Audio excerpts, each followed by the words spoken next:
नमस्ते। कक्षा 7 हिंदी में वाणी और व्यवहार।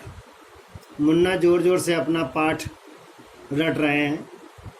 Cleanness is next to guidance. Cleanness is next to guidance. इतना सुंदर पाठ। हिंदी में इसका अर्थ लगभग ये हुआ, स्वच्छता देवत्व की छोटी बहन है। मेरा ध्यान अपनी किताब से उचटकर मुन्ना की ओर लग जाता है। पाठ याद हो गया। मुन्ना के मित्र बाहर से बुला रहे हैं। मुन्ना पैर में चप्पल डालकर सपाटे से बाहर निकल जाते हैं। उनके खेलने का समय हो गया। अब कमरे में बिटिया आती है। भाई पर बहुत लाड़ है इनका। मुन्ना 7 समंदर पार की भाषा पढ़ रहे हैं, इसलिए भाई का आदर भी करती है। बिटिया अंग्रेजी नहीं पढ़ती। मेज के पास पहुंचकर बिटिया निशान के लिए कागज़ लगाकर मुन्ना की किताब बंद करती है। किताबों, कापियों, कागज़ों के बेहतरीन ढेर को संवारकर करीने से चुनती है। खुले पड़े पेन की टोपी बंद करती है। गीला कपड़ा लगाकर स्याही के दाग धब्बे पोंछती है और कुर्सी को कायदे से रखकर चुपचाप चली जाती है। Cleanliness is next to godliness. मेरे सामने ज्ञान होकर खिसियाना सा रह जाता है। क्षण मात्र में सब कुछ बदल जाता है। गंभीर घोष से सुललित शैली में दिए गए अनेक भाषणों में सुने सुंदर सुगठित वाक्य कानों में गूंज लगते हैं।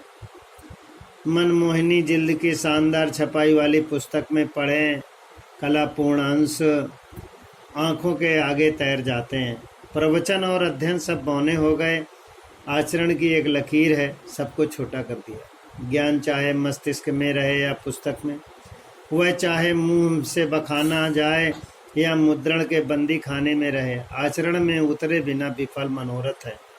धर्म और राजनीति, समाज और व्यवहार के क्षेत्रों में विविध मंचों से उपदेश देने वाले मुन्नाओं, केवल कंठ से मत बोलो, हम तुम्हारे हृदय की गूंज सुनना चाहते हैं। वाणी व्यवहार में समता आने दो, हम वास्तव में तुम्हारे समक्ष श्रद्धानत हैं, होना चाहते हैं। मुन्ना, पाठ को रटो मत, उसे अपने अंदर संभालो। बात को मुंह से और स्वयं को घर से बाहर निकालने से पहले इन दाग धब्बों को पोंछ लो जो तुम्हारी असावधानी से चारों ओर पड़ गए हैं। यह वाणी और व्यवहार से केवल सीख मिलती है। अगला पाठ इस प्रकार है। कोशिश करने वालों की हार नहीं होती। कवि कहता है, जो प्रयास करता है उसे असफलता और सफलता दोनों के संघर्ष करके ही आगे बढ़ना पड़ता है और वह सफल अवश्य होता है। एक छोटी सी चींटी को कहा गया है कि चींटी किसी कार्य को प्रयास करने के लिए दीवार पर चढ़ने के लिए 100 बार प्रयत्न करती है। क्या चींटी को पता है कि कभी भी दीवार पर न चढ़ने पर असफलता हो सकती है? प्रयत्नरत रहना, किसी भी परिस्थिति में हार न मानना, संघर्षशील रहना, यह मानव की सबसे बड़ी कला है। कविता इस प्रकार है। लहरों से डरकर नौका पार नहीं होती, कोशिश करने वालों की कभी हार नहीं होती। नन्ही चींटी जब दाना लेकर चलती है, चढ़ती दीवारों पर 100 बार फिसलती है। मन का विश्वास रगों में साहस भरता है, चढ़कर गिरना गिरकर चढ़ना ना अखरता है। आखिर उसकी मेहनत बेकार नहीं होती, कोशिश करने वालों की कभी हार नहीं होती। डुबकियां सिंधु में गोताखोर लगाता है, जा जाकर खाली हाथ लौट कर आता है। मिलते नहीं सहज ही मोती गहरे पानी में, बढ़ता दुगना उत्साह इसी हैरानी में। मुट्ठी इसकी खाली हर बार नहीं होती, कोशिश करने वालों की कभी हार नहीं होती। असफलता एक चुनौती है, इसे स्वीकार करो। क्या कमी रह गई देखो और सुधार करो। जब तक न सफल हो नींद चैन को त्यागो तुम, संघर्ष का मैदान छोड़कर मत भागो तुम।